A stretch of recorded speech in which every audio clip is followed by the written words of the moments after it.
Kamaro. Amen. Mwese rero ndabaramukije mu izina rya Yesu. Ubwa mbere turashima Imana iduhaye umunsi n'akaryo kugira ngo tube mu bihe nk'ibi byiza byo kumva ijambo ry'Imana, byo gusangira intahe kandi byo gusangira ndetse n'indamukanyo, intansho zitandukanye ziba zatanzwe cyangwa ziba zazanye n'abandi bene data. Imana ishimwe cyane. Cya mbere cya kabiri ngomba kuvuga, ndashaka kubabwira yuko turi mu gihe cy'iherezo, turi mu gihe dusozera ibihe, turi mu gihe Imana yavuze ikakivugishwamwo ibintu twumva biremereye ariko kandi by'ukuri. Turi mu gihe Imana yavuze ngo igihe cy'iherezo azoba ari igihe kigoye, kubera ko n'igihe abenshi cyane bazoba bikunda.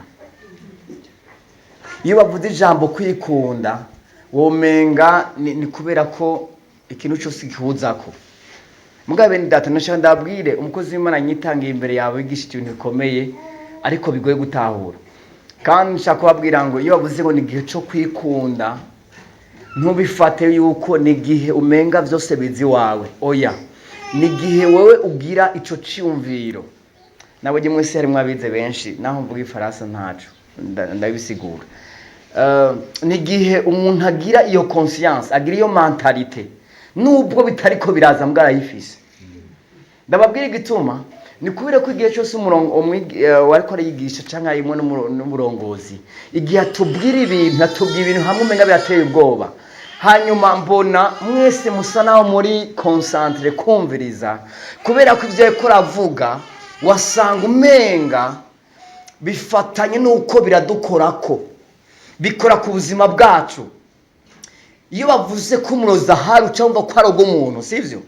Kandi iyo bavuze umurozi akumva n'ibibi yavuze akora, direct mwumva ngo nubwo bitogushikako birafise uwo bizoshikako iwanyu, bikaguha kumva ni gute vyokoreka kugira ngo ntibinshikeko. Ivyo bintu ukabishaka ku mutima, nico bituma atanumwe yasohotse. Muga ndashaka kwigisha mugasohoka muri benshi nibisanzwe, sivyo? Ariko ngoma mvuga ibitandukanye yavuze, kubera ko ibyo nza kuvuga ndazi ntimuza kubiryoherererwa, ntimunabikunda, ariko nubwo butabikunda niyo nzira yo kubaho ubuzima Imana yavuze. Amen. Amen. Haleluya. Rero ndashaka kano kanya mukantiza n'ukuri. Nabonye abantu basinzira hano, sinzi ko ari mwe muri yabateye, sinzi ko baraye kwitira, umva umuntu asinzizwa n'ibintu byinshi. Muga munyemerere metamekeya tuvugane ijambo ry'Imana. Kano munsi nubwo ingabire yo kwigisha atari nyinshi cyane muri jewe, iraza kuza ndayumva. Munyemerere mu byumvirize abafite amakaye muraza kwandika, nta na kimwe ntangora. Amen. Rero nshaka gushimira cyane abaciye imbere yose bakoze ikintu cyose cyo bakoze hano, ni ikintu ciza. Imana ibahezagire, bariko twubaka nta wavangiwe, twumvise byiza kandi turashima Imana kubwiko cadutabarane intambwe y'ukuratera kigeza ahantu natwe turiko turumva yuko ntituguma muri prophecy gusa, ntituguma muri deliverance gusa, ariko turaza n'igihe twubaka ubuzima bwacu mu kwizera ariryo jambo ry'Imana. Amen. Amen. Tudatevye rero munyemerere dufate ijambo ry'Imana. Munsomere, murabona ko no musi ari musomere ni jambo rigufi, Yohana igice ciwe ca 17 umurongo wa 17. Iyo niyo verse nshaka tubanze tuvugane ko fisi ijambo rivuga ngo kwezwa mu kuri. Yohana 17. 17 nyene. Turasoma mu izina rya Yesu Kristo. Amen. Yohana 17. Isezerano rishasha. Yeah. Urupapuro rw'ijana na 25. Muri Bibiliya tumenyeye ikirundi. Turasoma mu izina rya Yesu Kristo. Umutwe w'amajambo aravuga ngo Yesu umuherezi mukuru wacu asengera abiwe. Umurongo wa 17. Aravuga ngo ubeze mukuri, ijambo ryawe niryo kuri. Amen. Amen. Subiramo gose. Turasubiramo, ubeze mukuri, ijambo ryawe niryo kuri. Amen. Amen. Jambo ry'Imana ravuze rero ngo ubeze mukuri. tugihagaze ahanyene ubeze hehe? Imana nimbivuze ngo ubeze mu kuri, birashoboka ko abantu bezwa atari mu kuri. Isatse gutandukanya ukuri n'ikitari ukuri. Imana ivuze ngo rero ubeze mu kuri, ni ukuvuga ngo quelque part canke birashoboka ko ari abantu bariko bareza ko bariko barezwa, muga ntibariko barezwa kubera ko Imana yacisigura ukuri carico. Amen. Maze iminsi ndiko ndumva abakozi b'Imana bidoga bavuga ngo abantu kubera iki badahinduka, twama amasengesho ntiduhinduka, tuguma tuza gusenga muga ubuzima bwacu bugomba busa nkaho tutasenga, tuguma dutegwa na za bindi bikatunesha nkaho ntidufise Imana ikomeye. Nuko wabivuze, yavuze ko umuntu yatugaye Imana. Kubera iki? Ni kubera ko iri jambo tutaritahura. Ubeze mu kuri. Bendata reka ndababwira ikintu kimwe. Ukwezwa ni jambo rikomeye. Bo ukwezwa mwe mwibaza yuko ari ibintu umuntu avuga. Ni kubera ko Yesu avuze ngo ubeze atari wabeze. Ukwezwa nani hari jambo ry'ikigiriki mperuka kumenya mugabo numva nta kigiriki nzi. Ijambo rivuga ngo ukwezwa neza mu kigiriki baryitwa ikintu cyitwa metanoia. Metanoia bisigura changement, guhinduka kw'ivyumviro, changement de mentalité. Nuva uguhinduka kw'ivyumviro. Iyo bavuze uguhinduka kw'ivyumviro bavuze iki? Mu yandi majambo bavuze gupfa. Nico gituma Bibiliya umuntu wa mbere yemera ko agororotse ni umuntu yemera ko yapfanye na Kristo akaboko bwa Kristo. Rero ntidushobora kwakira ubuzima bw'ibitangaza tutaremera kubanza gupfa, kuko gupfa nico bisigura kwezwa. Rero Yesu yavuze ngo ubeze mu kuri. Mu yandi majambo ukuri kuhari konyene ni ukwemera kwezwa n'iki jambo ry'Imana rivuga. Amen. Rero ntibitangaje kubona abakristo no munsi ubabwiye kwezwa. Nagiye numva abantu bavuga kandi mu mashengero menshi ko batwigisha batubwira ngo imbere yuko winjira mu cyuma cy'amasengesho, imbere yuko winjira mu ngoro y'Imana, imbere yuko winjira ku gicaro cy'Imana, banza wiyeze. Sivyo? Banza ugirene uvuga aho yabivuga, ugirene wiyeze. Nandike jambo mbariko aho rero niho byapfiriye. Umuntu ashika mu cyuma cy'amasengesho akatayiyeza. Urazi neza ko imbere ko winjira mu ishengero ikintu ca mbere ukora urunama. Je sinzi ibintu unamukora mugabo ngira uri kuriyeza. Urumva? Uba wunamye niko tumeze. Gomba uvuye mu cyuma cy'amasengesho umaze iminsi 3 wisonzesheje winjiraho ubanza kunama. Ico kintu turabifise muri twebwe sivyo? Hanyuma washika ngaha igihe kimwe natangariye aho nagiye sanga abantu barasenga bageze mu masengesho bakumva ikirere cugaye, bakaca bavuga ati iki kirere gituba cugaye mwana batiyejeje banze muyeze. Tugaca dufukama tukiyeza amasengesho ageze hagati tukiyeza, tuguma ahantu tubohewe nkaho umenga kwiyeza nibyo biza kuduhesha intumbere y'ingene ibintu bigenda biba byiza canke biba bibi. Mugabo Yesu bwiwe umwana w'Imana avuye mu ijuru aravuze ngo data ubeze. Haleluya. Ubeze igikorwa n'Imana kweza. Nta muntu yiyeza, twezwa n'Imana. Imana nayo mu kutweza itweresha ijambo ryayo. Amen. Bene data tabwira ikintu kimwe, ntidushobora kuba ubuzima Imana igomba tutaramenya ingene ibintu bikorwa mu isi y'imwemu.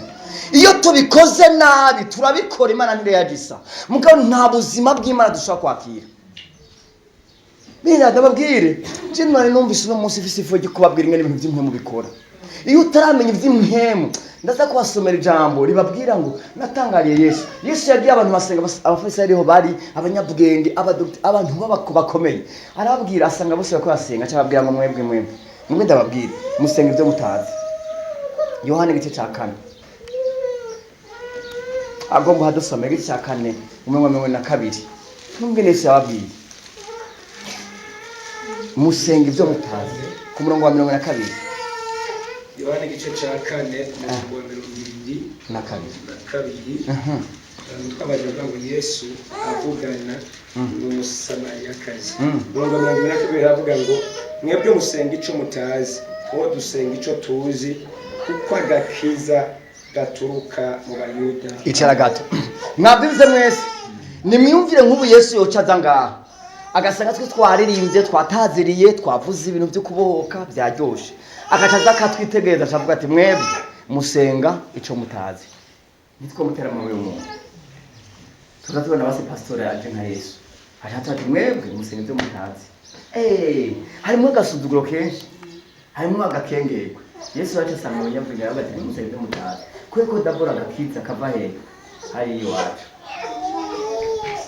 Wadigitikene karababari womenga ababwiye nabi mugano ngabwire ngo yariko yabereka ingene ikintu cyose kiriko kirabaho gifise intango kandi nabwire ngo iyo ahantu hakoranye abantu benshi basenga bagakwegwa n'ibitangaza vy'Imana bataramenya ukuri kw'Imana abo bantu rafinite icanga amaragiza yabo azokwama ariko ugenda mu mwobo nubwo bari mu vy'Imana kubera ko ivy'Imana birafise ukuntu bikogwa kandi ntibishobora guhindura ko twoba benshi ntidukanga Imana ngo twabaye abantu benshi ahubwo ivy'Imana biguma bifise ya ntumbero imwe y'ubuzima sivyo okay mwabona rero avuze ngo ubeze mufuri nababwiye ngo kwezwa no guhinduka nigihe ibyo byawe bihinduka ntibishobora guhinduka ukiriho bibwizwa guhinduka wemeye gupfa rero ahantu umuntu atangwa gufata inzira yo guhinduka nigihe umuntu atangwa kwemerera Imana ko imuhindura ikajana nande nawe kuko iyo utaramara kwemera gufata icyemezo cyo kwemera guhinduka ubuzima bwawe buguma bugwana buba bugiye mu ntambara amen kandi ababarire ibi bintu mubyumve mubimenye ubuzima bw'umuntu bugizwe n'ibice bibiri kandi ibyo bice bibiri byose bizokugira inkomezi Bibiri ivuga ngo abazi Imana yabo bazogirana hanyuma bakomeye bace bagirana okay ikitiri jambo rivuga ngo abazi Imana yabo no kuvuga ngo nutamenya Imana ntuzoshobora gukomera nabyumva rero bisigura ngo nababapfumu batubwira nababarozi batubwira bazoguma badukandagira kubera iki ntibihera mu kwatura kw'ijambo oya bihera mu kumenya iyo Mana watuye kuri uwo muntu nicyo gituma ikintu ngomba kubabwira tubwirizwa kubanza kumenya Imana dukurikira ariyo tubwirizwa kubanza kumenya intumbero y'Imana mu muntu tubwirizwa kubanza kumenya umugambi w'Imana mu buzima bw'umuntu ku isi amen nicyo gituma iyo tutazi icyo Imana igomba ku muntu bimwe na bimwe byitirirwa abantu bamwe abandi bagasa nkaho mbere ntibabishoboye nk'ubu murashaka kwiyumvira ngo nepo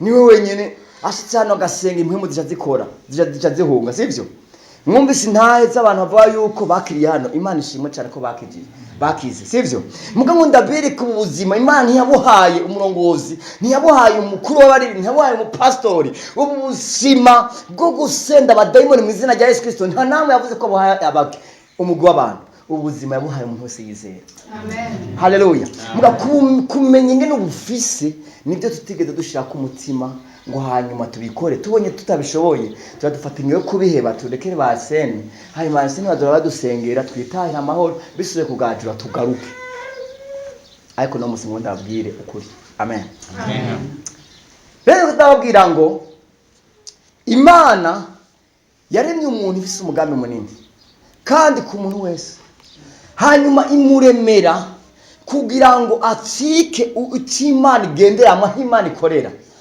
kugira ngo rero acike Imana ikorera yari ifise condition yari ifise ingingo ngenderwako kugira ngo tubishikeko nico gituma Yesu ariko abasengera yabwiye Imana data yamutumye muri iki gisingo ca Yesu ntiyafise ubushobozi bwo gushobora kubwira abantu ko agomba ariko Bibiliya itubwira ngo yavuze ngo ntaco nkora ntabonye data akora ntaco mvuga data atigeze ambwira sinkoiza abantu bambwira sintegwa ibintu nuko kirimi baembi abo ndabikora numvise ico data avuze amen Yesu ashimwe cyane. Murabura urutonde rwa Yesu nta na rimwe bamubwiye ngo Lazaro wa mugenzi wawe ukunda aragizene aragwaye cyane, kandi birivuga yuko yari umugenzi cyane wa Marita na wa Mariya, yari umugenzi cyane wa Lazaro. Mugabo Yesu yaririnda kugenda gukora ibintu Imana itaramubwira, data ataramubwira. Kubera iki? Yari yaratawe yuko ikintu cyose gikorwa mu gihe cyacu kandi kikakorwa mu bugombe bw'Imana. Amen. Nicyo gituma ndababarira, iyo bavuze ngo ubeze mu kuri, ijambo rya mbere cyo rikurikira ni ijambo ryitwa kumvira. Abantu benshi turazana tukafukama tukavuga ngo turiko turiyeza, ubwo nyene n'umurongozi babwira ati haguruka muduze amaboko, ubwo nyine ukavyanga. Hanyuma uvuga ati jewe cyenda yadogira iki, ibintu byo kuduza amaboko se utugugo, urumva kutumvira bituma utumviye n'umukozi w'Imana, utumviye yatumwe n'Imana, utumviye ahagaze ngaho si wona hamuhagaritse uravyanse, sivyo? Ikibazo sukura umuntu utumviye, ikibazo nuko uri kurabiba imbuto yo kutumvira. Nubwo no musi utumviye uyu uri kura developa kutumvira, uri kurabuza kutumvira. Iyo twumvira nitwumvira kubera havuze umuntu akomeye, twumvira mu buzima bwo kumvira bugwira muri twebwe. Nicyo bituma Imana ivuga ngo mwimenyereze, kwimenyereza k'umubiri kugira ikimaze kuri byo, akwimenyereza kw'impemu kugira ikimaze kuri byose. Amen. Murazi yuko ubuzima bwose tubayemo burya ikintu cyose, nta muntu na rimwe n'ubuzima bwo kuvuka no gukura ntibuvuka umusumwe, bibaye mu bintu bwirana process, intambuko ku yindi, intambuko ku yindi. Amen. Rero hari ikintu cyitwa kumvira. Benda ubuzima bwo kwezwa ntibushoboka atakumvira. Kumvira navyo bivana, hari igihe ubwirwa kumvira ibintu utahura, hari n'igihe ubwirwa kumvira ibintu udatahura, gusa kuko byavuze Imana ukavyumva utabyumviye. Amen. Igihe kimwe Imana ibwira umuntu yitwa Aburahamu, iramubwira ngo ewe Aburahamu, va mu nzu ya so, uve mu muryango wanyu, uve mu gihugu cyanyu, nkwereka aho uzogirana, aho uzogenda kunkorera. Aburahamu ngo yumvise Imana arumvira, amaze kumvira niho yarose umugisha wo kubyara, amaze kumvira niho yarose umugisha ukurikira wo guhindurwa izina. Amen. Rero hari ibintu iyo tutumvira bidashobora kudushikako, naho twobasengera, naho tworara twisonzesheje ntibikunda, kuko turi muri process, turi mu ruganda rwo guhinduka. Amen. Icya kabiri inyuma yo kumvira, iyo twavuga ikintu kijyanye no kwezwa, ni ukwemera kwiyanka. Yesu ashimwe cyane. Imana ishimwe. Murabona kwiyanka nta muntu umwe abikunda. Ninabati javuze kwiyanka nje ntango nje mvuga wa mbere, kwiyanka ndabikunda. Wambaye ko kubera ko wikunze, wikoze uko waje no ngaho kubera ko urikunda, sivyo? Isi twigisha kwikunda, Satana twigisha ibintu bijanye no kwikunda. Wadi bituma atwisha kwikunda ni ibintu byose umuyobozi yanavuga. Murabona uzoraba umuntu afise abakiriya benshi, umuntu afise abantu bamukunda cyane, no muntu atanga bagacishijemo entre parenthèses, bavuze yuko nk'ubu twobona urugabo ruje ruvyibushe bifise n'ifunguruzo n'imodoka rugaparika hajya, uwo muntu no kuri kw'Imana twomwakira neza kandi twomwicarika inyuma. Ibi bya discernment ntitubikeneye, twe dukeneye gusa umuntu aje ameze gute, sivyo? Kubera ko tubaza uyu muntu natama yaduha uyu muntu gusa tukamufata kaguma ngaha, hari ibintu bizokemuka kubera uburyo bwiwe, sivyo? Tujuri ibi bintu biguma bituzako. Muga Yesu yaje avuga ngo umuntu ntiyagomba kunkurikira niyame. Haleluya. Nakundira ijambo ntirikunda benshi, mwana iryo jambo yavuze wenyine ubwiwe ntiyaritumye intumwa avuga ngo umuntu nakuma kunkurikira nagirene kwiyanka. Binda turi mu buzima ngo tubwira ngo birakunda muraza kubohoka, ntimubohoka. Kuko kubohoka kwamre gufate kumenya le principe, kumenya ingingo ngendegwa ko mu bwame bw'impemu. Amen. Nimba mubona abantu bavamo n'abarozi abasataniste bakora, barafise ingingo ngendegwako, barazi ingingo z'impemu, barazi ingingo z'impemu, bakaca bazaplika hanyuma ibintu bikaca byikora, ntibarinda gusubira kugirana, bica byikora. Amen. uwo munsi mubohoke mu vyiyumviro mu izina rya Yesu. Kugirana nanivuze kugirana imbere yaho navuze kugirana kwiyanga. Bene data kwiyanga nawe ndababwire ngo kwiyanka nivyo bitushikana kugororoka, nivyo bishana kwezwa kukuri. Bene data iyo umuntu atakwemera riske, umwe yavuze ngo ata riske, mu Kirundi birananiye, ata riske nta gloire. Umva ata riske ni bo ataguhomba basi, atakwemera guhomba nta bwiza. Reka ndabwire igituma. Mwebwe ndababarire, umuntu mu buzima abwirizwa kuba ari umuntu avuga ati no, jewe ibi bintu nubwo mwisaba ikiguzi. Reka ndababwire akarorero. Nk'ubu je nimba urwaye, umuntu nimba agwaye akavuga ati je kugira ngo rero nkire bisaba kwisondesha iminsi 3, asanzwe agwaye kandi murazi ko umuntu agwaye atagirana abwirizwa gufungura, bamukonseye gufungura, kumufata neza. Mugabo Imana iraje yamubwira ngo umviriza, kugira ngo wowe ukire fata iminsi 3 wisondeje, utajya utanywa amazi, utaryama ku matera, uryama ku karago. Wowe je vuti umuntu aje kunsora ese ibi biraba. Mugabo ni watekeye ubuzima. Igihe kimwe Imana ica mu mukozi wayo yitwa Elisa, iramubwira ngo haza umugabo yitwa nde, umunyacubahiro yitwa nde, Namani. Ngo hanyuma ngo Namani aje, ikintu cyambere yakoze ngo arazava ngo mvugishwa n'Imana Elisa ari hehe, bavuze ko yovuriye umuntu. Hanyuma ngo hageze ikintu cyambere yakoze ngo yavuze ngo Elisa amubwira ati Namani genda wiyuhagire mu ruzi, hanyuma nuweza kwiyoga iminota ngabona uraza kubukiza imibere. Namani arava gusa, ubonye ko aho iwacu nta nzuzi zari zihari. Ndakunda Imana, Yesu akimu cyane. Amen. Imana ijambo ryose ivuze rijyanye n'ubuzima. Mwebwe mwiyumvira ngo iyo ijambo ry'Imana rivuzwe, wumva Imana ijambo nk'uko wewe wavuze. Oya, ijambo ry'Imana ritekeyemo ubuzima bw'Imana. Hanyuma Namani aravuga ati rero yose ibi bintu mbwiye nari kubigira na kare ntaza ngaho, sinari guriye itike ryanje ngo nzane n'ingemu ingana kuno ndayizanire mwebwe ari ibintu byo koga mu mazi. Atavuga akandi kararenza ko abango narizi ngo ushira kwibiganza hanyuma ubindambitse kunsengere, unsenge mu rurimi utamenyekana ndavyumve, uvuge nivyo natahura bwandazume kuko asenga uwo mwanya tembohoka. None bijaye no kugira no kuja mu mazi. Aravuga ati ntuzonjamo. Mwene majambo aho niho hahagaze rero kugirana gupfa, niho hahagaze kugirana kwiyampa. Ego ko bivuze uyu muntu nkaba nkeneye solution. Ikibazo sinzira bicanamwo, ahubwo n'ukuntu gusa ntahana kakiza. Ngira inzira bicamo nayo ngende kumenya nimba ari ibintu ndayicamo. Aravuga ngo ntisinjamo. Mugabo rero ndabwira birangiragize baramuhanura ngo aragenda ariyoka, aje kwiyoga byarete ngabonye aragirana. Yarabotse ntiyabohotse. Yarabotse.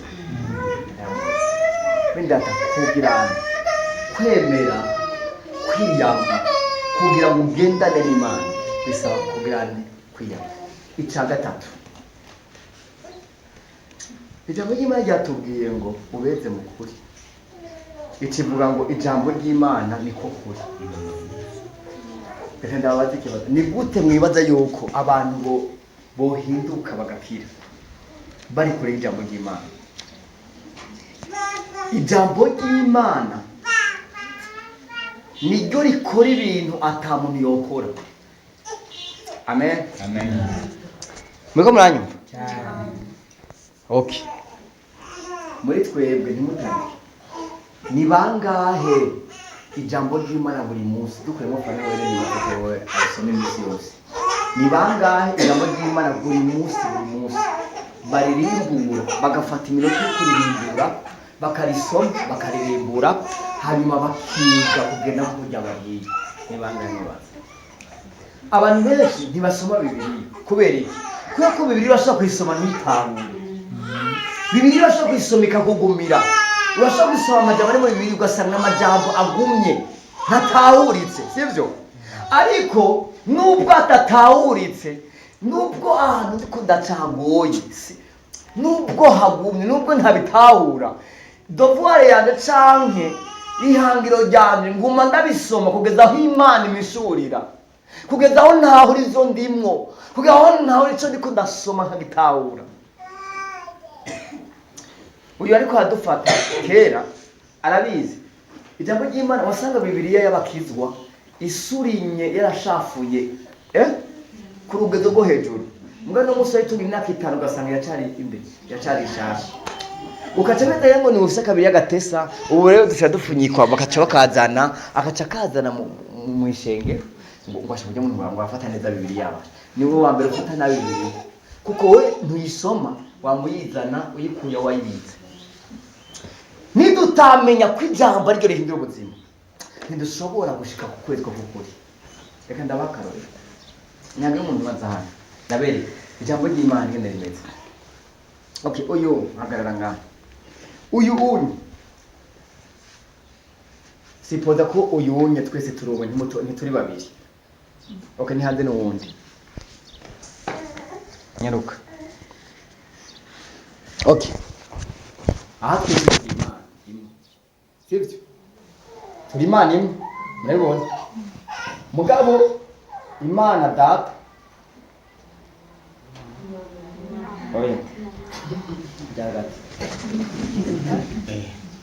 Okay, Imana Data, Imana Mwana, Imana nde mutima mwana canke mwe muyera.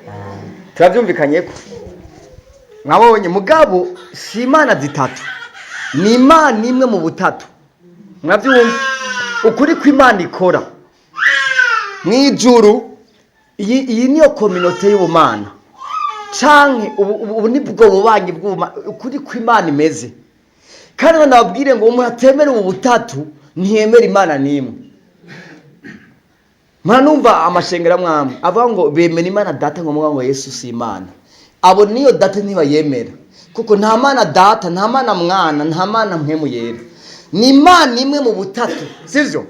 Okay, Imana rero imwe mu butatu, Imana imwe mu butatu ikora gute?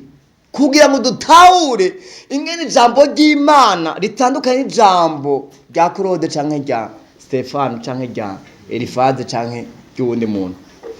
Murabona rero iyi Imana tuyisenze tukayivuga ngo Mana nkiriza umwana aragwaye, Imana igomba ikize mu butatu bwayo, irafise ingene ikorera mu manivo canke mu ngezo. Amen. Imana iyikwishuye ijambo ikavuga ngo muzoga ivyica ntaco bizogirana, muzorambika ibiganza ku bagwaye ntaco bizogirana. Ayo majambo mwayumvise? Rero Imana ivuze ngo muzoga ivyica ntaco bizobagira, mani majambo iravuze ngo muzoga ivyica ntaco muzobagira. Ijambo mwana genda hariya, genda hagarara nyine. Urabona Imana, jewe Imana nagumye ngaha, mugabo Imana yagiye. Kandi iki kintu cagiye, iri jambo ntihagiye ijambo impemu, hagiye ubuzima bw'ubumana. Haleluya. Kuko Imana irafise kapasite yo kuvuga ikagenda kandi ikagumaha. Mwavyumva? Imana afise ubushobozi bwo ko igenda ikagenda hariya kandi ikaguma no ngaha. Igiye rero nukuvuga ngo ijambo riragiye, habagiye Imana Mwana, kuko Imana Mwana ni jambo ry'Imana. Mwamubizi? Jambo yamyeho, kandi o jambo yahoranye n'Imana, kandi o jambo yari Imana. Muyandi majambo uwo jambo yaje mw'isi niwe yari Imana. Jambo yagiye rero.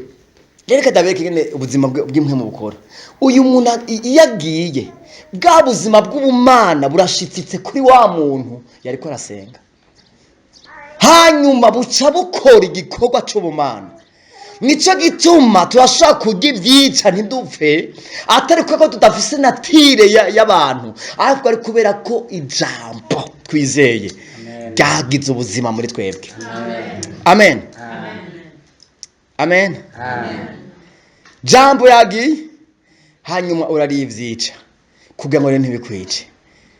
Hanyuma sinzobasiga nk'imfuvyi, nzoca ndabarungikira uyu mpwemu yera ikinagirana.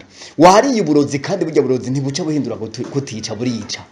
Ikintu mpwemu yera agira akora niki mu buzima bw'uwariye uburozi wariye ishano, acagenda ryashano karihindura nire, acagenda ryashano karihindura zero, acagenda bwa burozi warya akabu. Wenda babaze ni kubera ko umuntu wamushize muri moruga atabora.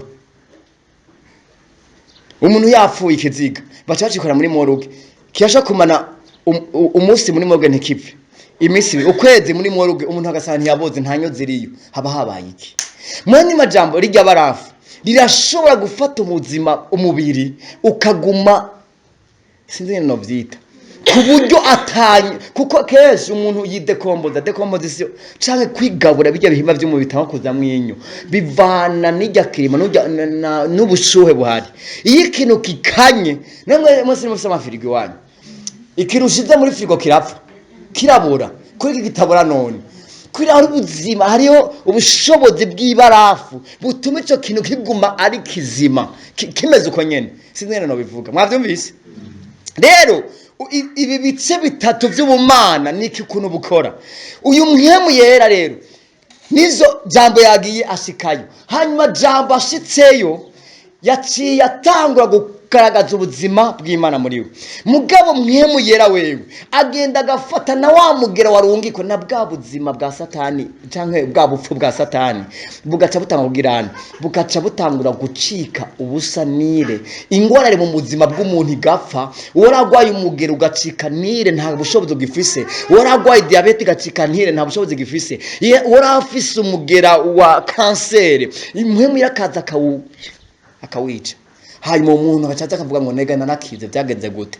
Hari igikorwa c'Imana cyamwe. Haleluya, murashaka kwicara. Yesu abahezagire.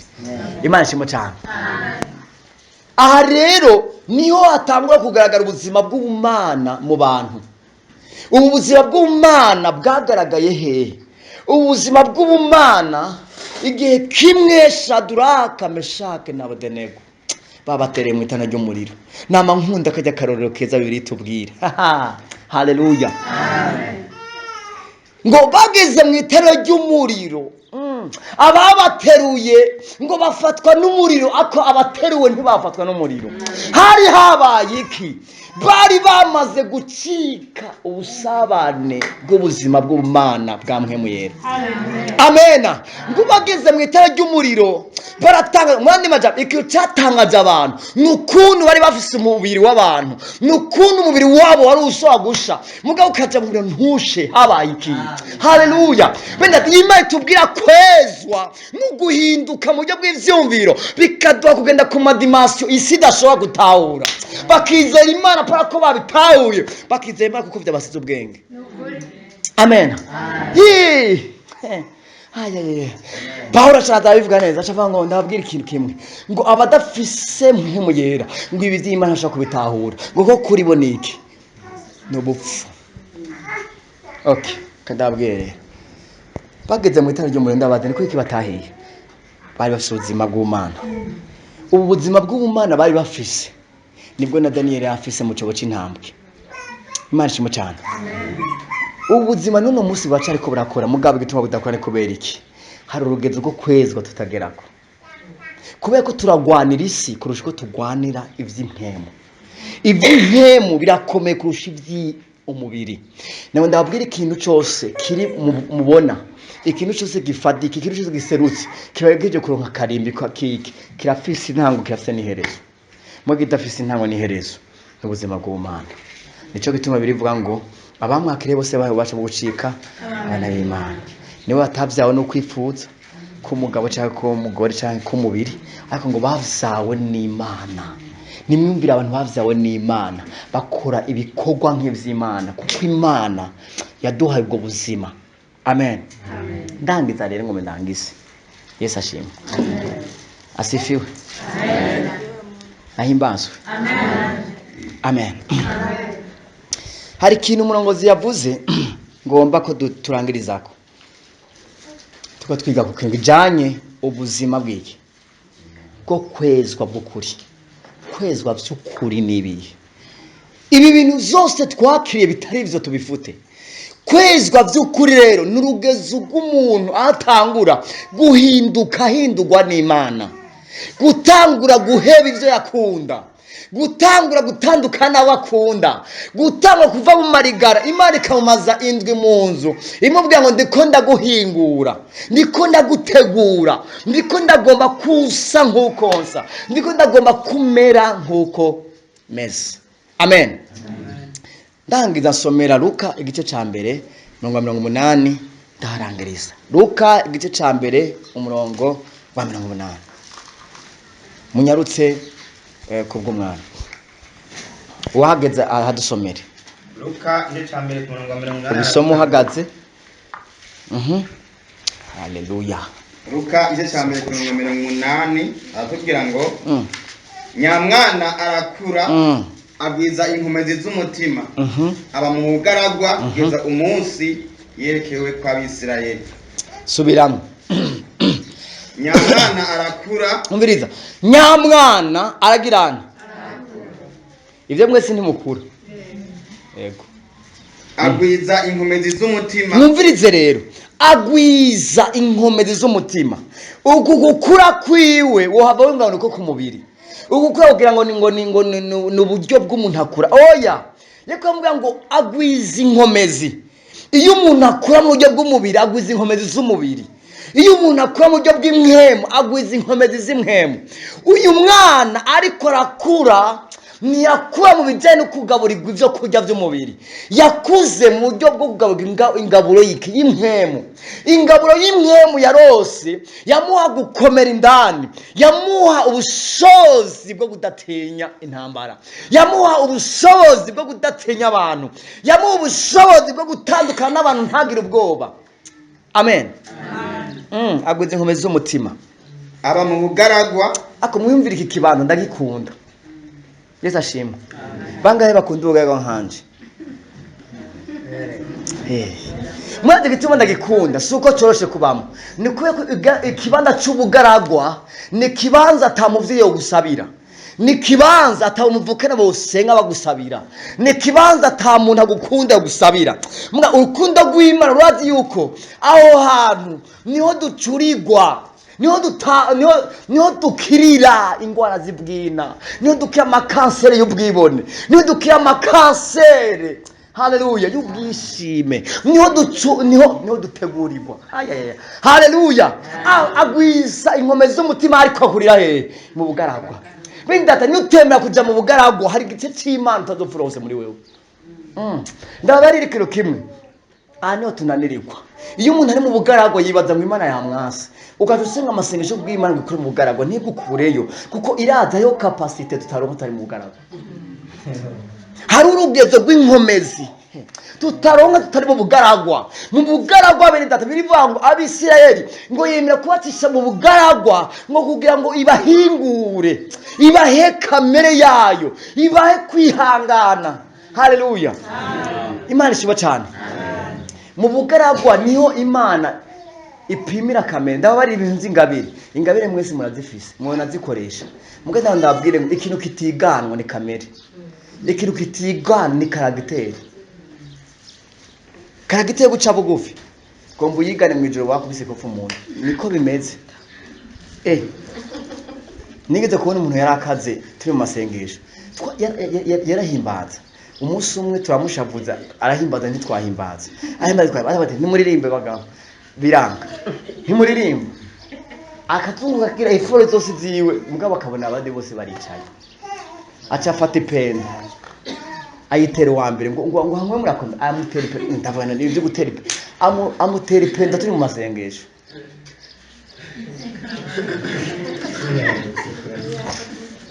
Kamere ushavuye nimba wamenyereye ko iwanyu ushavuye uca umutera telefone ntiwibuka kwizibyo yimutera. Uyu baramuzi. Hariho umuntu babana ahantu ntavuze. Ashavuye televiziyo arayimena ibintu byose akamena akabimenagura bukesha byaheza kimwe bya bintu ati nje nabimenya ashaka nakagura bishasha ngo nopfuma ndabimena ngo je nkagura bishasha wagenda ku kazi hanyuma umukoresha akakuvugisha umudeje urumva umudeje ashatse aragara nta ngorane hanyuma ngo je umwene nde uvuze nde ji wacu ntibadukura kwitama iwacu niko iwanyu udeje acafata isawa iwanyu okay ji wanyu afisubirana bwo kwirukana ukagenda kukandi kazi nyene ryashaburika kukurayo ukagenda kukandi bakakwirukana ku kazi kwete uri umuntu agezene uri umuntu w'amanyama uri umuntu wishavu ukacubura ubuzima ukacubona imbere y'Imana mana nagomba no kuri Imana mpakazi umutwe wawe muremure Imana yatanga ikigutwa mu bugarago ikigoma hari ahantu iryo shavu riherera hari ahantu cirirwa bugufi amasengesho menshi twasenze twarishuwe ntitwameye ko twishuwe amasengesho dusenga adutwara mu bugaragwa hari amasengesho adutwara mu kubera ko iyo ngwara tugwaye udahuye na dogiteri naka yitwa ubugaragwa ntushobora gukira amen rero hariyo ahantu dusenga mugabo twishuwe tukanka Imana kubera iki ega twasabye ubugaragwa iyo karagiteri yawe nta nandi woyitwara abandi bantu nabo bagoye bavuga ugasanga umunyarusaku ku kazi yarabateranije bagiye kuraba basanga ivyo bateranije byose ni kinyoma bacamwirukana akagenda hanze bakamwirukana bindi mwe muzi yuko umugisha w'Imana ntugoye kuronka muga ubushobozi bwo kutwara nibwo bwoye kuronka mavyumva umugisha w'Imana ntugoye kuronka ariko ubushobozi bwo kutwara nibwo bwoye kuronka nawe kadabaze kibazo mudosome kuva 33 Imana yabwiye Mose ngo Mose hitana abantu batwe n'umumarayika mu gihugu nabasezeranye cy'Kanani muzobaho neza nta ngorane muga jewe ntishobora kujana mwebwe kubera ko no bamarira mu nzira muvise muri ngo muri ntagondwa ntimugonda izosi hanyuma Mose aravuga ati nivyo Mana nitegereje araje abantu ntibagonda izosi igenda ku musozi Sinayi ngiye gusenga nasanze bacuze Imana aba bantu ni ntagondo ikindi gihe utugurira ibitangaza amazi turarengwa mu bugarago banyotewe ibyo twagusaba barabiduha bacavuga ngo turisubiye muri Egiputa kubera iki ngo ngaha nta nyama zihari Mana urungika inkware bararya mugabo n'ubundi baragonda ni ntagondo nagenda bitanga mugabo Mose acavuga ati Mana yego twiravye nyine tumeze turi babi acavuga ati none Mana none ko nagiriwe ubuntu ukamenya mu izina akunda ko ko nagiriwe ubuntu haleluya iyo turiko turavuga ubuzima bwo kwezwa bwo by'ukuri nigihe dutahura yuko ibi byose ntitubishobozwa n'inkomezi zacu tubishobozwa n'ubuntu twagiriwe amen Imana icibwira Mose ngo sha uramfashe ntacu tuzojana maze ikintu gituma Mose yanga je naciye niyumvira ahantu namwe mumfashe kuhiyumvira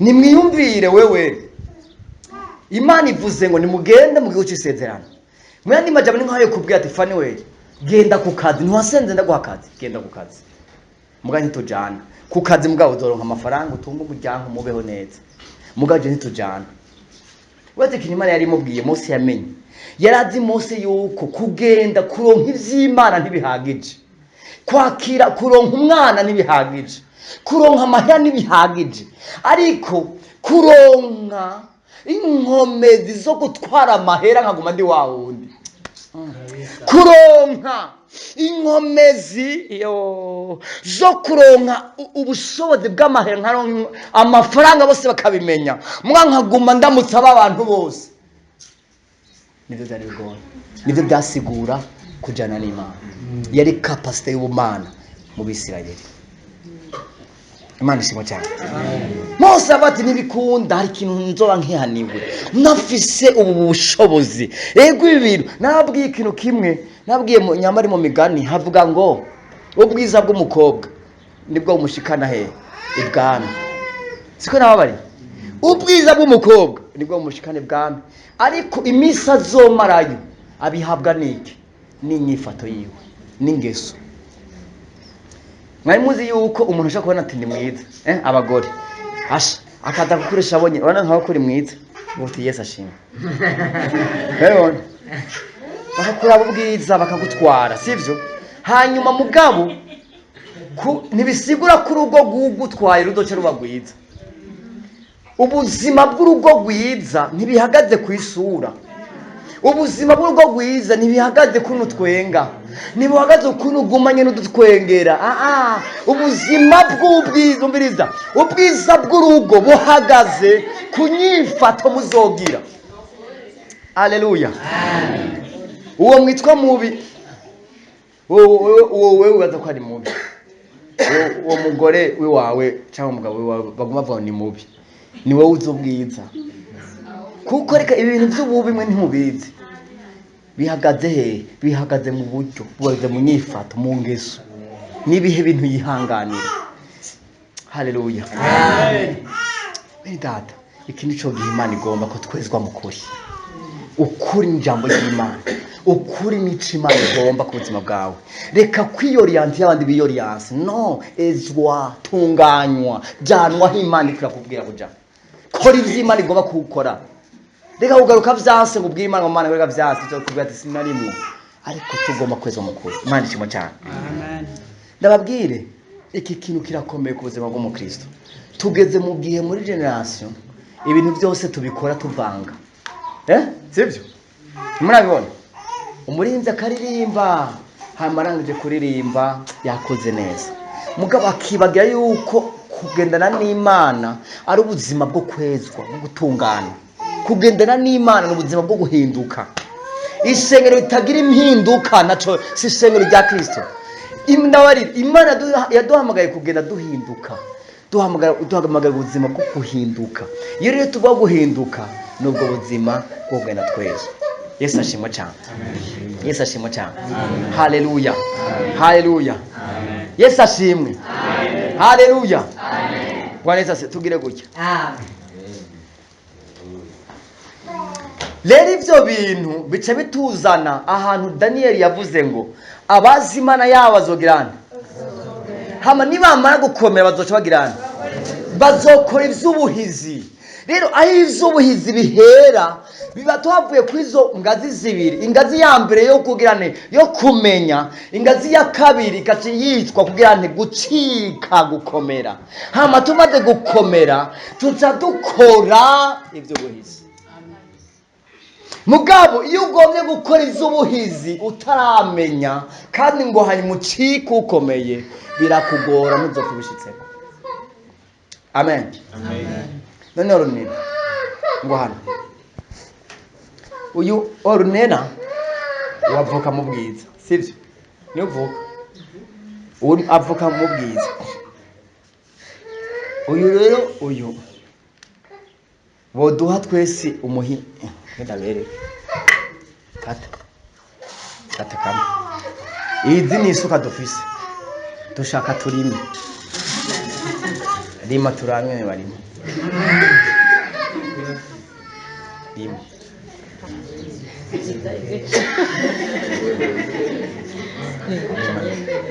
urabona ko umenga yabishoboye abo muntu umenga ikora rima mugabo ningene yawufashe mu muhima biratweka ko utazi kurima. Hama rero uyu muntu hamwe twoca tuja hamwe jewe mu myaka yanje yose nabayeho nararima no musiga nkumusiga nga ikibazo suko adafise isuka, ikibazo kandi suko atagizene kurima inkomeza atafise inkomeza zo kurima canke kurima tobishobora. Oya nuko ntabizi ngene babikora, ntigeze abikora uko gutamenya kwiwe naho yoraragira ntacarima ko yako bamuhaye isuka kugira ngo amenye kurima, bambe kugira ngo arime nuko abanze azi kurima. Amen. Ico kiraheze shira ngaho isuka kuma shira isuka gicuza. Amen. Okay. Twashe umuntu notora ngaha.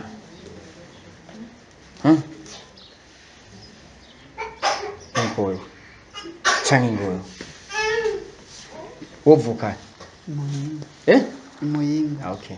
Ikiri mu mvuga kwereke uragishobora wewe. Imuyinga. Murabona abantu babiri. Twovuga tutitangura muvuga igiswahili.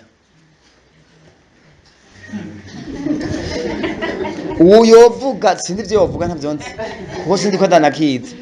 Mugabo uyo tanga kuvuga ntihobone uyo yaciye. Pye.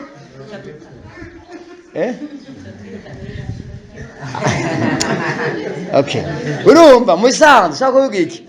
ubu yaratojwe ivyo bintu mu bwiza bavuga Igiswahili sivyo yarabitojwe arabizi neza mugabo uyu nako yobazi akamenya aje Bujumbura sivyo rero uku kutamenya kuyu ntibisigura ngo yovyiga ntiyo bimenya ivyuyu muga kuko ataravyigishwa ngo abimenye uyu ataka kuvuga niyo yo namudandaza urumva kubera ko azi ko Igiswahili ageze hano basaba bakomanda bagira komande uwo agakomanda ivyo akunda kumbura ashobora kuba akunda uburobe ubu nawe nyaca vati naje ngirira bijya nyene kurya ikibazo nyango kurya uburobe muga ntashoboye kubera iki nta byazi kuvuga amen okay mwicane Imana bahezagire ibi rero byo biri tubwira ngo abazi bihera mu kumenya bene data ubwirizwa kumenya ntunegirije ibintu bijanye no kumenya ici jambo ry'Imana rivuga duhamagarirwa kumenya kandi tumenye neza ukuri kw'ijambo ry'Imana amen rero iyo abantu batariko baramenya babaho ubuzima batabwizwa kubaho babaho ubuzima birici bwitwa ngo ubuzima bw'umwana ivuga ngo iyo Samura gwakira umwana ntatandukaniye niki no mugurana cyane no muretse reka ndababaza ikibazo rero nemwe mwibaza ko abadayimoni bakomeye kuturusha twebwe barakomeye kuturusha mugo bata ahantu baca bakomera badutsindira ni kubera ko twebwe abana b'Imana ntituzi amateka Imana yaduhaye ntituzi ico twacitse muri Kristo Yesu ntituzi uburenganzira bwacu mu Mana Rafa pasa nabwiye ikintu ngo nsenda babwira kandi ga strategy Rafa pasa nabwiye nti ukabona umugabo wawe vyanse ukabona mu rugo biguma vyanka ntubirekere ngaho nabwiye gute ngucugira ucufata icupa ukacumushira mu icupa ngenda bereke nabwiye nti ukacumushira mu icupa cyangwa ukamushira mu ndobo ugafundikira reka nenda bereke ikindi kintu natahuye mwebwe ibintu mufite nako je ndico kimwe uraze ndabarire rimwe na rimwe muga je na jaragiye ngira gafuhe nkasanga verse ijambo ry'Imana ico rivuga twebwe ntitugikurikiza kandi ari ryo twebwe ngo turagizeye Bibiri tubwira ngo dufata miri ivyiyumvirwa he none ni gute bibiri tubwira ngo dufata miri ivyiyumvirwa mu mitima mugabo wewe okay wono mwarimu sinzi kuve ko kazi aba bari mose muri ngaha aho usanga ko muvuga muti turaso gutangura ishuri wa muyoboza ameze kuri hano arakurembeje kandi aguma gucuranura akubwira ati nturi mu mugambwe nakotiza wewe rero ndagucuranura ndagushize mu ya mbere ejo mu wa gatandatu muri urumva bigaisha amakuru bakayakwaka bagusigariza civisme gusa mbeze iracariho urumva ukaguma wishe civisme none ko masa yanje agomba gabanuka wewe ukacuza ngaha ngo jingu nukuri baranya oya ntibakwanka ni wowe utazi ico ukora umunsi wanda bahe principe murabona Yesu ashimwe cyane biva ngo dufata mbere bigizene none bagabo nk'uje ndavuga ikintu kijene mu mitima woshikayo mugabo ijambo ry'Imana ryatubwiye ngo dufata mbere ivyiyumvirwa mu mitima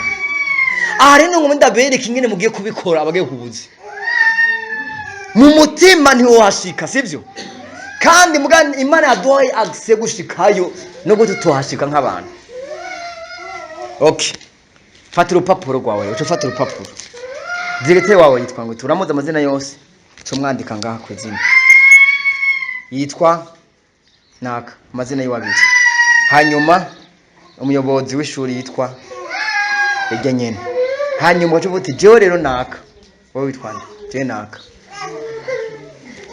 wohero uyu munsi umuyobozi yitwa naka na naka ndamufatiye ingingo zikurikira kandi ataje ndazihinduye nta murenganzira numwe ku isi afise kuzihindura ingingo afatiwe zikurikirwa n'izi uhereye uyu munsi ndamwimuye mu kazi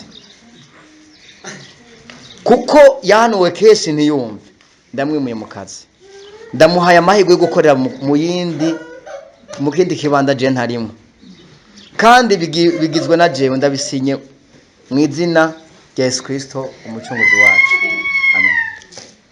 Ukaca uvuga uti ndahejeje, ukaca ufata akambi ukaca uturira.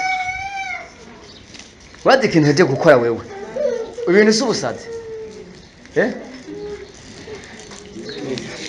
nibona ko muciye mutwenga mwe mwadana ubusazi. Ibi bintu ukoze urahejeje mu isi imwe mu kwemeza ko urafise uburenganzira bwo gufata ingingo. Hanyuma ubihejeje ntibigarukira ngaho, uca utamuhira rero ukavuga uti bimwe nakora amana erega byabaye. Mwe nuko mutazi ubushobozi bwo kuvuga ko byabaye. Rero uhereye uyu munsi abafata ingingo hejuru kuri we bose nabo nyene ivyumviro vyabo ndabihindukije kuco nanditse, bagiye gutangura gukora ibiri munsi y'uburongozi bwanje navuze. Mwaze kino wakoze wowe utuca ku ishuri ubwo mubona kwa rugabo rufise amanyama nyene amaseni utonze kacora cendangoye kwisigura buke buke ukinjira umugabo wagezene umutima wawe urazi neza ico wagezene wakoze. Mu minsi mikeyi baca bati umuyobozi kanaka bamufatanye n'umuntu afashe ku nguvu, bamuhagaritse mu kazi, bamukuyeho. Byahereye he? Ega wewe haje uri kurabivuga, uri kurabyubaka, uri kurubaka igicano kuzima bwiwe. Reka ndababwira abarozi mwibaza ngo twebwe turabonana. Umurozi mu gukorana nenda kukubona, umurozi gusa aronke izina ryawe araheje kukwica. Umurozi amenye aho waciye yorivu araheje kukwica. Hanyuma wewe urazi kinakora yatura ko amajambo mwamuzi ngo agira iki, avuga amajambo. Abantu twaduganye mu Kibezi kuvuga ubutumwa bwiza, twasanze abantu bose baboshwe mu Kibezi baboheje umweko, agafundika ifundo akabaheje kugufundika. Amagara bakavuga ati uhereye umunsi nkuko mfunditse irifundo niko ubuzima bwe bwose bufunditswe, nazotera imbere naho yararasara ndamupfunditse. Hanyuma agasuvuga ati ku magara yiwe ndafunditse irindi fundo, nazopfa kize nawe muvuriza muri etazini ndafunditse, kiretse umupfumu muri etazini dukondangisa tuvuganye ntamubwira ingene ndarifundurura. Wewe ukacuguma ndumugwaneza, urumugwaneza sawa, urumugwaneza mugabo uri kurafa. Kandi ababarire ibi nivyo muganda ababarire ijambo nyuma ryatubwiye ngo fatamira ivyumviro byabo, fata ivyumviro by'abarezi banyu, fata ivyumviro by'abakikuje. Yavuze ngo wowe ntacu zimarira, ukibaza ngo ega rye jambo hagiye ahejeje gusohora. Uvuti je nacu nzimarira umuzobaze Nehemiya ngo sitani barate natobe na Geshomu barahagurutse baramubwira ngo ibi bintu uri kurakora wa mugabo we ntaco bizomara, mbere naho hoca kwa karu gatoya kagahonyora hajya ngo byoca bisenyuka. Yarahoze yacaga ati umviriza ivyo muvuze uhereye umunsi ndabicije mu murongo, uru ruzitiro rurakomeye kandi mwebwe nubwo mubivuze nta mugabane mufise muri iki gisagara ndimo. Uhoraho Imana dusenga niwe azotuma amen. Ikindi gihe Dawidi ahaguruka imbere yandi y'umugabo witwa Goliyati. Goliyati yabatsindishije amajambo. Amajambo arentimida, amajambo atera ubwoba, amajambo agushira mu kibanza. Nimwumve nk'umuntu amaze kwica abantu 10. Hayo abantu 10 amaze kubica akaca kuvuga ati nawe ugombujemwo upfe. Hanyuma avuze ngo aramenye ndapfuye. Ega nupfa nta burozi yigwa ararungika. Ubwo nyine wowe wumvise wapfuye. Ijambo avuze ucupfa. Numurazi ubushobozi bw'ijambo basha. Reka ndakwaze Fani we nk'ubu uri ngaho uratekanye n'ingoma myivuza neza. Niyo cyo wumva information mubwira ngo madame wawe aheje kugira sida. Ubwo mutuvugiriza. Ntitumenye wambaye ibirato wobugiye. Nta kimwe umviriza ni information gusa. Baramwinformye yuko agizene hari ikintu kibaye. Bendati y'ijambo rivuzwe mwe mwibaza ngo ni ibintu bisanzwe. Ijambo rifise ubushobozi bwo kudeteruna ivyumviro. Ijambo rifise ubushobozi bwo guhindukiza umuntu. Nico gituma bene data information mbi ihindura ubuzima bw'umuntu akaba mubi. Kandi information nziza ituma umuntu aca mu maso heyuka. bangahe babwiye ati mumbabarire kandi nkihangukanye bari kubabarira je ndi mu mavuta yo kubaka ndi mu kurongora mu isanzwe nguma uburorero bwinshi buza n'ivyo ninde muri mwebwe yari amaze imisi asengera umutwaro w'urugo arondera umuhungu bokundana umunsi abona umuntu aje akamubwira ati joteme uwo munsi nyene isura wamenye joteme rero ni rinini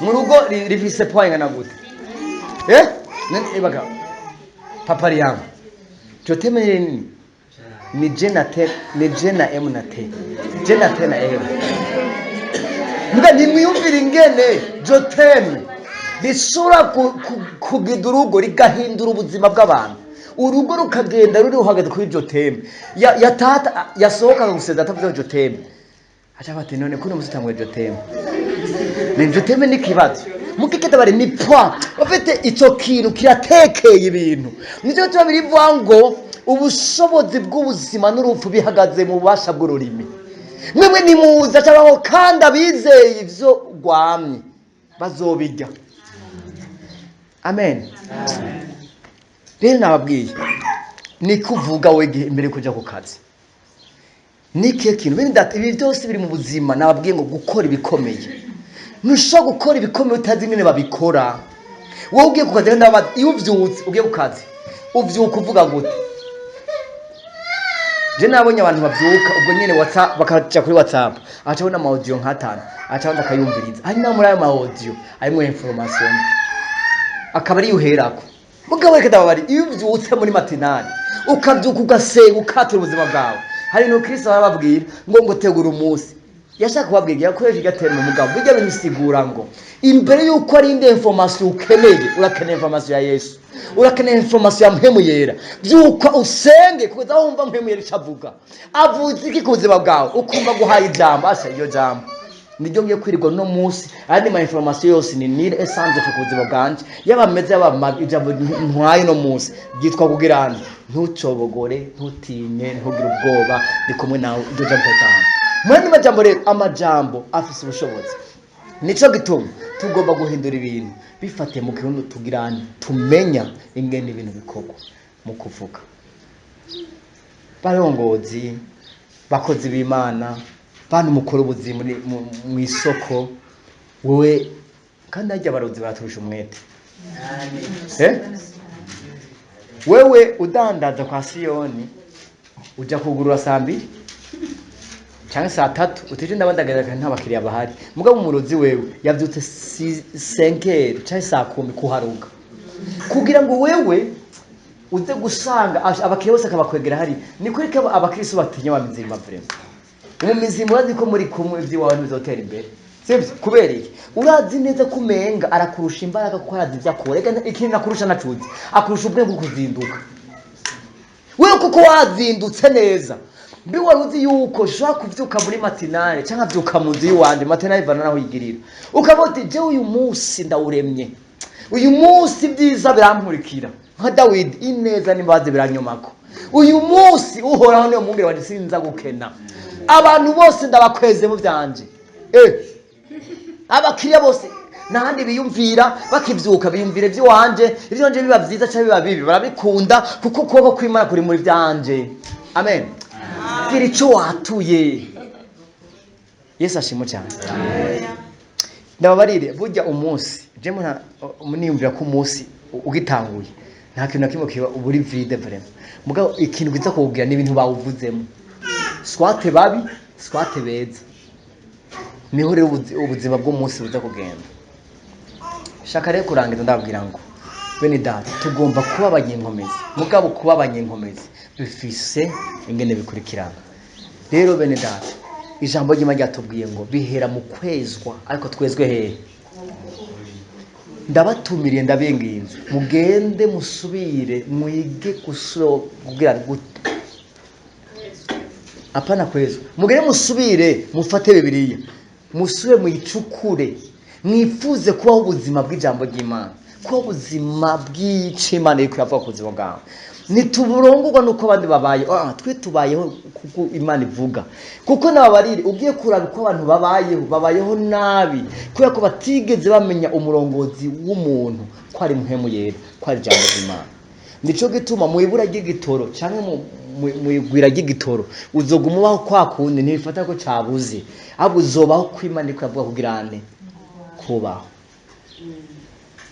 rongorwa n'ijambo tunganywa n'ijambo reka guheba ibintu kuri wabikubujije bihebe kuko ijambo ryakubwiye reka kumviriza reka kugenda ahantu kubera ko abantu benshi batahagiye ariko reka kuhagenda kwe kumvise ijambo ry'Imana ryakubwiye iyo tuvuze ijambo ry'Imana ndabakebura ijambo ry'Imana si Bibiliya gusa ijambo ry'Imana rirarengeye Bibiliya ijambo ry'Imana hari byinshi Imana ivuga itace muri Bibiliya nico gituma abantu bakubaza ngo ivyo vyanditse ukavuga uti ntibirinda kwandikwa nico gituma muhimu yera uwo ni azobarongora azobashitsa kumenya ukuri kose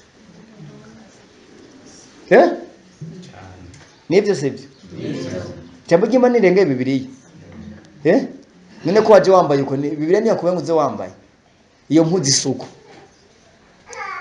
hari ubundi buzima bwo kubana n'Imana rero ndabinginze tugomba kubwira ijambo ry'Imana mu buzima bwacu Dawidi yavuze ngo nabitse ijambo ry'Imana kugira ngo gucumura ku Mana uyu udafise ikintu kiri muri wewe ubuzima bwawe buca busa nk'ubw'abantu Imana ishimwe cyane ndashaka ndabaza ikintu rero sinzi muri mwebwe ndashaka kuba navuze ibintu wowe utazi namwe niyo Yesu yavuze ngo ubeze mu kuri ijambo ryawe niko kuri ndababaje ikibazo eske ukuri ko Bibiliya tubwemo ijambo ryacu twa tuzi ko ijambo ari Kristo muri twebwe nta muntu atarizera Yesu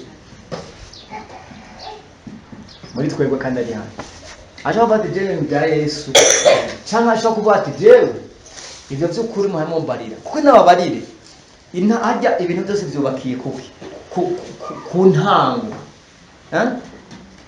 mwene watubariye ati nk'ubu wogenda ufata bisi ugiye muri vile ugafata nk'ubu ngiye mu Nyakabiga nkacafata ijya mu Gasenyi shite mu Gasenyi niyo nomenya ko nazimiye mu Gasenyi nazimiye nkifata bisi tari kudufashe bisi tari weje uzimira mu yandi majambo iyo tubakiye kuri iryo zina ryo kuri iyo tubakiye mu kuri ntushobora kuzobaho ubuzima bw'ukuri sibyo nibyo bituma ninda atayizera umwana ataravuga ubwa kabiri ninde yavuze ubwa kabiri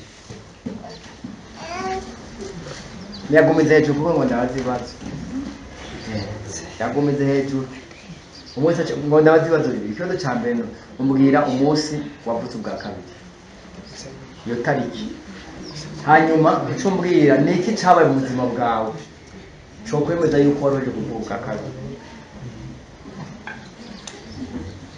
mwabwiriza ibibazo subiza amaboko rero hejuru kuko utahanze ntaravuga ubwa kabiri ninde yo kubagira nk'ibyo n'izuba rya kwira kandarizi n'ikirere cya kihari ndacibuka dodarema utabishoboye ntaravuga hose tumwakiriza Yesu dozu ego gizuko nukwemeza uti je ndavyemanga ndabizi gira uko cyane okay arabatataritse abamwe mutataritse rero namwe ntimuhibuka mugabo mwaravuze ubwa kabiri sivyo habaye iki muri buki cabaye okay Yesu abaheza gire Imana ishimwe cyane reka dusenga Imana tugiye gusenga Imana munyemerere mureke gusamara tugiye gusenga Imana tugiye kubwira Imana ngo mwami ni wewe kutweza mu kuri kandi urugero rwo kwezwa mu kuri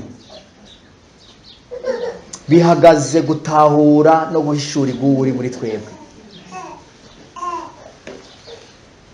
kandi iyo dutahura uri n'icuri mu buzima bwacu mwami biduhesha gukora ibyo watekanije ku buzima bwacu muri nose reka rero twunamike amaso dusenga uhoraho Mana nziza turagushimiye ko ijambo ryawe ari ubushobozi ijambo ryawe riratubohora ijambo ryawe riraduhindura kuri kwawe mwami niko gutuma ubuzima bwacu butandukana n'abandi Petero yaranditse avuga ngo muri ihanga ryera ihanga ryatoranijwe ngo mukoranijwe kuba abami n'abaherezi. Mwami turihanga kuko duhindurwa nawe, turihanga ko dusa n'uwaducunguye, turihanga ridasa n'andi mahanga. Mwami ubuzima bwacu bwubakirwa mu kwezwa, ubuzima bwacu bukomera mu kwezwa, ubuzima bwacu buterera imbere mu kwezwa. Iyo twezwa turahindurwa, iyo duhindurwa dukora iby'inkomezi.